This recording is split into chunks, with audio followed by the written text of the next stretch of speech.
The most essential part of the subconscious is the soul, which is like a very subtle energy body, where are, you could say, the residues, the karmic impressions, and where now we have certain blockages because of things happening to us that we couldn't handle.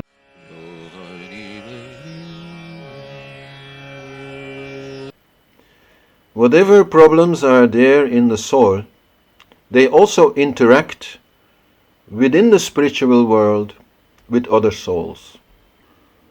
The first part, which is definitely involved when people have mental emotional issues for some time, is that other energies with similar issues, with similar emotion, they are attracted by it.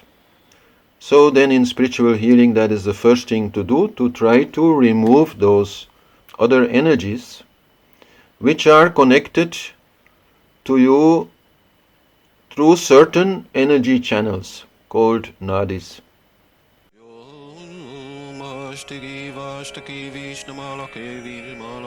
Being able to generate Kundalini energy and direct it towards a person, whether by physical contact or over a distance, allows us, you can say, to shake the soul, which means that whatever blockages are there, this shaking will to some degree loosen up some of these knots.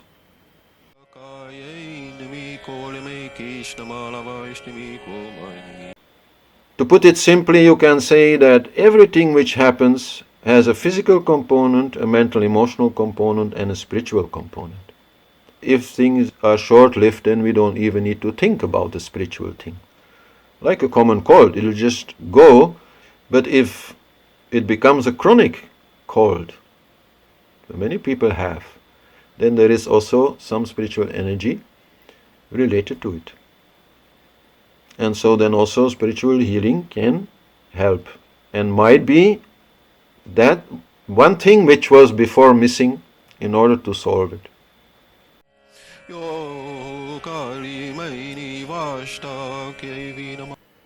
Let's say, apart from infectious diseases, that most of the other health issues that people face, the true origin is not known. Medical science has no clue. So then they just try to help you by dealing with the symptoms. So many diseases, actually, they are called inflammatory or related to our autoimmune system or related to our parasympathetic system. Well, in science, sometimes, they have such a hard time in connecting the dots, because all these systems are very clearly proven in science to be very much affected by the emotions. And in that way you can say, as all emotions originate from the soul, the real source is in the soul. And that is why spiritual healing is needed and often brings a change.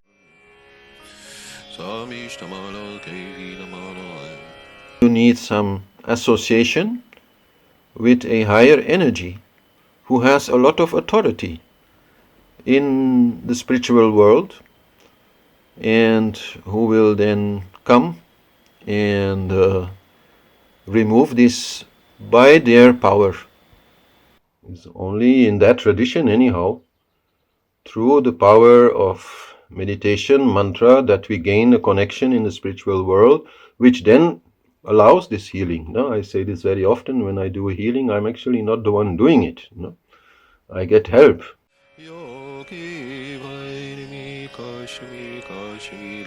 Spiritual growth and spiritual healing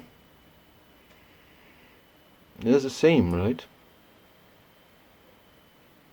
Spiritual growth is also about unraveling these knots, becoming more and more light,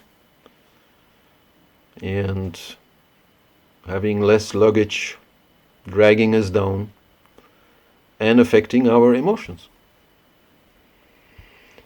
So in that way,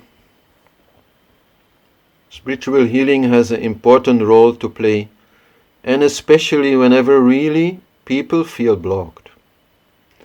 So when they really have a lot of pain, when they are no longer sleeping properly, when they can no more concentrate, let alone meditate, when really they become imbalanced, then some help is needed, and we then call it healing, but it's actually all part of the same process of spiritual growth.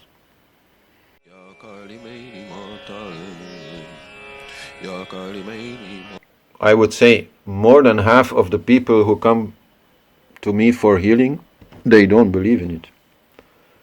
But they're willing to give it a chance because they are desperate. And maybe they got some good reviews from other people.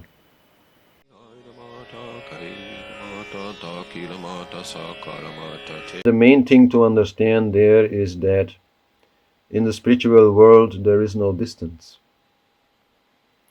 Or there is something that you might be perceiving as distance, but which is actually a matter of connection.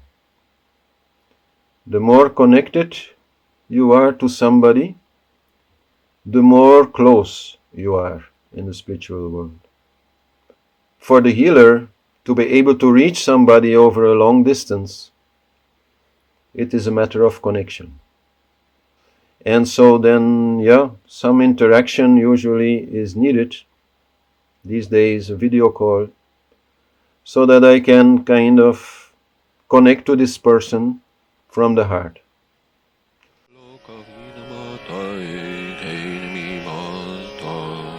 Is any kind of healing or help given by another actually just an illusion because I have to do it all by myself? So that's a question I get a lot, and people are often very confused about it. And then they're stuck. This help mostly actually will consist on dealing with the blockages that have come before. Now, once you realize that your emotional balance is the main thing, and that this is what is going to keep you healthy, and if you can also then do that and remain quite emotionally balanced, let's say, that does not mean that all the old problems will be gone. No? Maybe 10 years ago some suppressed anger caused a problem in your back, and it's still there. That is not something you are going to solve. That is something which a specialist, an osteopath or whatever, might be able to solve. And so in many similar ways, blockages are there in the subconscious, in our relationship in the spiritual world.